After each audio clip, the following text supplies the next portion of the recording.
வணக்கம் நண்பர்களே. இன்று நம்ம யாத்திரை பயணம் தமிழ்நாட்டின் புகழ்பெற்ற விநாயகர் தலங்களில் ஒன்றான ஸ்ரீ பொய்யமொழி விநாயகர் கோவிலுக்கு. இந்த கோவில் உண்மை பேசும் வழக்கத்தை வளர்க்கும் தெய்வம் என்று மக்கள் நம்பிக்கை பெற்ற தலம்.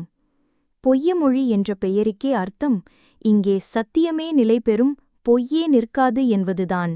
நன்றி. இக்கோவில் சுமார் 1000 ஆண்டுகளுக்கும் மேலான பழமையானது என்று கருதப்படுகிறது.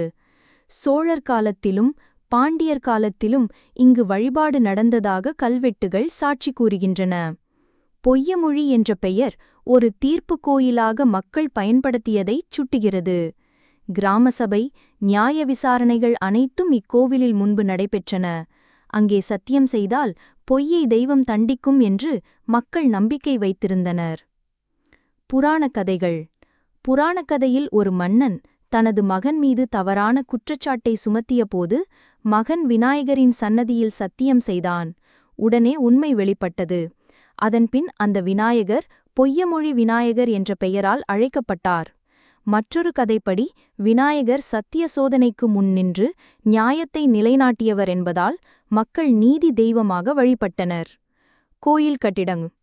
கோயில் சின்னதாக இருந்தாலும் மிகுந்த ஆராதனை உணர்ச்சியை தரும் சன்னதி. மூலவர் சுமார் 3 அடி உயரத்தில் தம் வழக்கமான பவள கருங்கல் சிலையாக அமர்ந்துள்ளார். வலது பக்கத்தில் மோதிரம் போடப்பட்டிருக்கும் கை சத்திய சோதனைக்கு அடையாளம் என்பார்கள். கோவிலில் தனியாக தவறுகளை மன்னிக்கும் கருணை விநாயகர் வடிவம் வைக்கப்பட்டுள்ளது. சிறப்புகள்.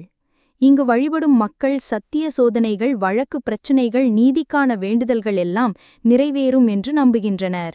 வணிகத்தில் சத்தியம் செய்வதற்கும் திருமண உறுதிமொழிகளுக்கும் மக்கள் இந்த கோவிலை நாடுவார்கள். மாணவர்கள் தங்கள் தேர்வில் பொய்யெழுதாமல் உண்மையான அறிவால் வெற்றி பெற வேண்டி வருவார்கள். முக்கியமாக பொய்யை வெல்லும் சத்தியத்தின் ஆலயம் என்பதால் நீதிபதிகள், வழக்கறிஞர்கள் கூட இங்கு வழிபாடு செய்கிறார்கள். பண்டிகைகள். விநாயகர் சதுர்த்தி மிகப்பெரிய திருவிழா. அப்போது ஆயிரக்கணக்கான மக்கள் கூடுவர். சிறப்பு அபிஷேகங்கள், சூரிய பிரபை வாகனத்தில் விநாயகர் ஊர்வலம் நடைபெறும். ஆடி மாதம் மற்றும் பிரம்மோற்சவம் ஆகியனவும் சிறப்பாக கொண்டாடப்படும். மக்கள் நம்பிக்கைகள். இங்கு சத்தியம் செய்தால் ஒருவரின் உண்மையான குணம் வெளிப்படும் என்பார்கள். பொய்யாக சத்தியம் செய்தால் அந்த நபரின் வாழ்க்கையில் சிக்கல்கள் வந்து சேரும் எனும் பயம் காரணமாக இங்கு யாரும் பொய் சொல்ல முடியாது. அதனால் கோவில் கிராமத்துக்கும் பகுதி மக்களுக்கும் ஒரு நீதிமன்றம் போல இருந்தது. பயணத் தகவல்கள். கோவில் அமைந்துள்ள ஊர் இங்கே சரியான இடம், மாவட்டம் சேர்க்கலாம். அருகிலுள்ள பெரிய நகரம் அந்த மாவட்ட தலைநகர். சாலை, ரயில், பஸ் வசதிகள் அனைத்தும் எளிதில் கிடைக்கும். தங்கும் வசதிகளும் அருகே உள்ள நகரத்தில் உள்ளது. நண்பர்களே, ஸ்ரீ பொய்யமொழி விநாயகர் கோவில் என்பது சாதாரண விநாயகர் சன்னதி அல்ல. இது உண்மையின் சின்னம், நீதியின் சின்னம். பொய் நிறைந்த உலகில் சத்தியத்தை நிலைநாட்டும் இவ்விநாயகர் நம் வாழ்விலும் சத்தியத்தையே நிலைநாட்டட்டும். இந்த வீடியோ உங்களுக்கு பிடித்திருந்தால் லைக் செய்யவும், சப்ஸ்கிரைப் செய்யவும், உங்கள் கருத்துக்களை கமெண்டில் பகிரவும். அடுத்த முறை இன்னும் சுவாரஸ்யமான ஆலய பயணத்தில் சந்திப்போம்.